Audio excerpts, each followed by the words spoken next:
বিসমিল্লাহির রহমানির রহিম। সূরা আল বুরুজ, আয়াত সংখ্যা 22টি, সূরা সংখ্যা 85, পারা 30।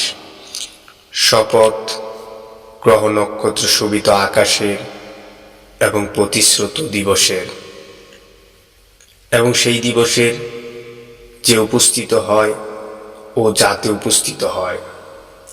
অভিশপ্ত হয়েছে গর্তওয়ালারা, অর্থাৎ অনেক ইন্ধনের অগ্নিসংযোগকারীরা, যখন তারা তার কিনারায় বসেছিল এবং তারা বিশ্বাসীদের সাথে যা করেছিল তা নিরীক্ষণ করছিল।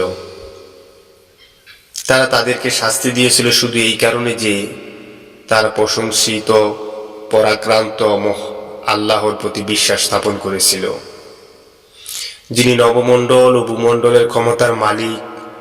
আল্লাহর সামনে রয়েছে সবকিছু। যারা মুমিন পুরুষ ও নারীকে নিপীড়ন করেছে অতঃপর তওবা করেনি, তাদের জন্য রয়েছে জাহান্নামের শাস্তি আর আছে দহন যন্ত্রণা।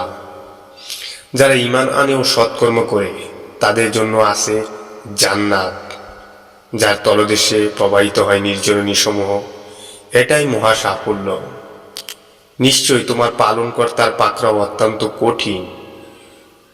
তিনি প্রথমবার অস্তিত্ব দান করেন এবং পুনরায় জীবিত করেন।